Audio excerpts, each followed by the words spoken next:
and welcome to Everywoman. This week on the programme, some of your favourites. Africa and the healing tree, a meeting spot for women suffering from AIDS. One woman's battle to be accepted as a Thai Buddhist monk, condemned and shunned by her peers. And designer chic and the hijab, the growing market in Muslim fashion wear, coming to a street near you. The people of Lebanon have been left disillusioned and wary, first by the war with Israel, then by political chaos. Hezbollah, or Party of God, has been at the centre of most of the turmoil. The party's ideology and military capacity gets a lot of attention. But what about its women, the women of Hezbollah? Those whose husbands die in conflict are known as the Widows of Martyrs. Everywoman travelled to Lebanon to meet some of them. I was 13 when I got married. I was 14 when I had my daughter Amal.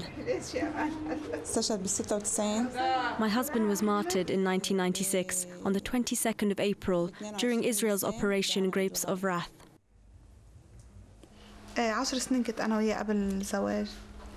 We were married 2 years ago. We'd known each other for 10 years before that. There was nothing left of him. He was coordinating rocket attacks at the front when he was martyred.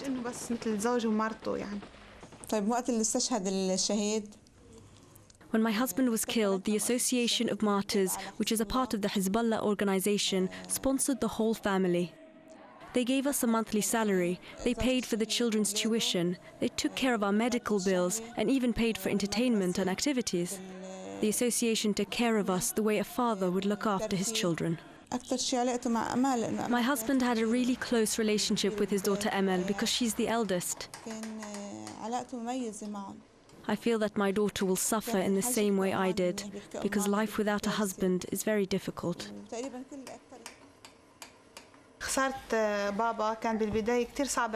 It was really hard to lose a father. We were all so young and were at an age when we needed him.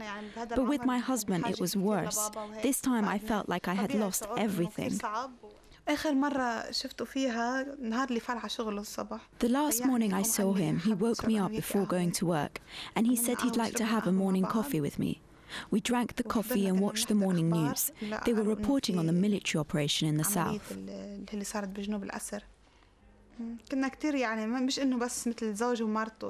We weren't just husband and wife, we were best friends. We treat each other like equals, and we had a loving and trusting relationship. We were both very open and frank with each other. I had the freedom to do what I want, and there was a lot of trust between us. I chose Ali. I'm the one who wanted him to be my son-in-law. I knew he was the son of Hezbollah and may become a martyr, and that my daughter might share my fate.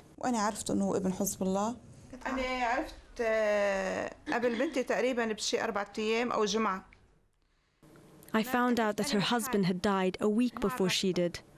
I was the only one who knew, and I didn't tell her. I was worried she might overreact if she found out. My friend told me she heard his name announced on TV, and I thought to myself, that's impossible. I am sure there is a mistake, that maybe she heard wrong or got the names mixed up. I couldn't believe it. It was a great shock to hear such news, particularly because I was expecting to hear from him and to meet up with him later.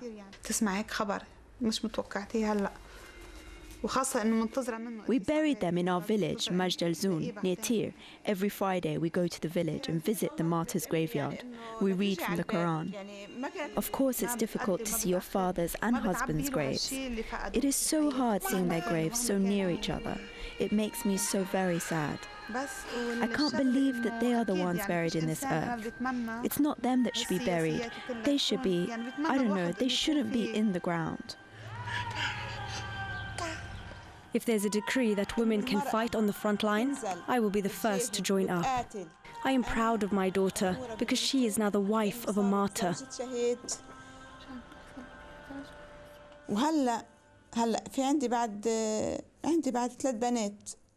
I have 3 more daughters, and if a fighter asks for their hand in marriage, that's fine with me.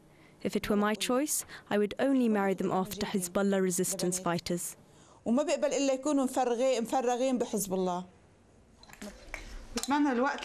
For my daughter, I hope that when she grows up, she will live a life with no war. People everywhere wish that politics weren't part of their lives. We all want peace so that the situation we are in can end. It is the situation that creates the martyrs, not the martyrs that create the situation. I don't want any more people to die. In Durban, South Africa, a place where the ravages of AIDS, poverty and violence are breaking down family and community support, women have come up with a unique solution. Every Wednesday morning, they gather under a giant fig tree known as the Healing Tree to share stories, offer support and find solutions to their problems.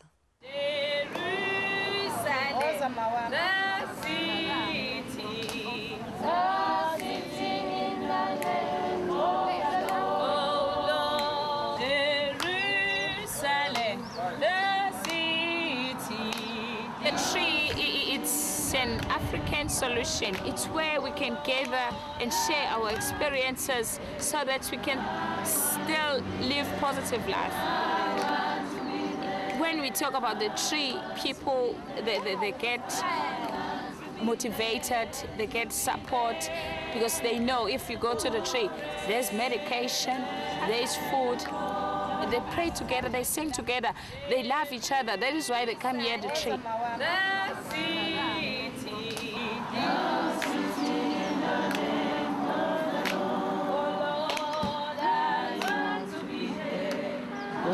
ngithi mangifika nje la ngiphume ngilambile labantwana besikoleni belambile angazi ukuthi ngabe njani nengane yami angazi ngabe siphila kanjani hayi kuzakujabulisa kakhulu kabi nje. My interest was to help the rape victim because I was also a rape victim. The HIV.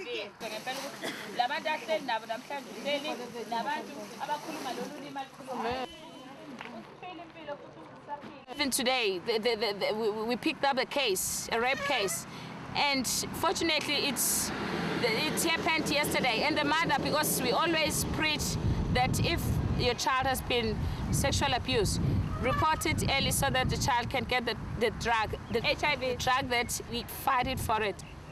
And the child is going to open the case today, and the child will get this treatment.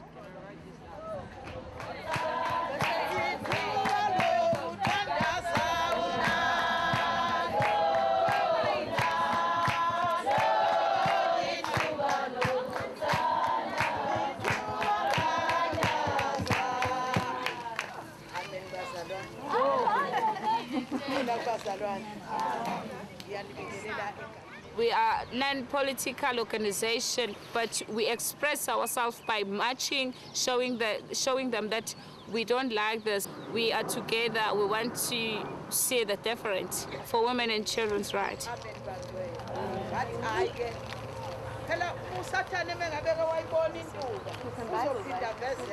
Wow. If one of the two ladies beaten, we'll combine together and go and talk to them. Even we can fight, we can do it. Ngabatshela ukuthi amathuba ayavuleleka uyafunda into eningi uma ngabe unenkinga mhlambe yokushaya isitifiketi sengane noma igrant engane. Most of the women under the tree, they communicate very well, and if one of the women have the talents to do something like sewing, the domestic, they teach the other women, they form the group.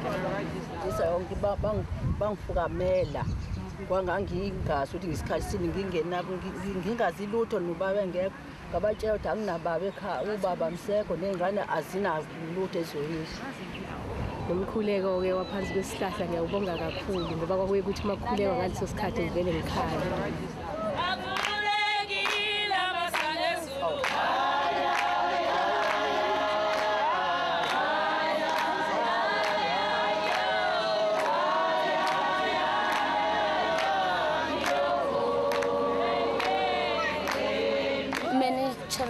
here under the tree are having scabies, or some of them are HIV positive, and you make sure if they wash them to wear the gloves. uJackie wangiyalela ukuthi angiye esinika ithemba emakhodi.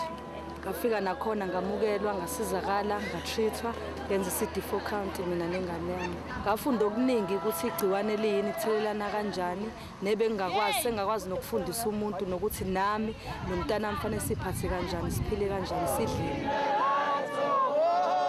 People see the tree as a safe environment where they can tell us about their status. There was a lady who disclosed her status in the community, and then they put her here, and she died. It's a lack of information. People think if I kill that person, HIV is dying.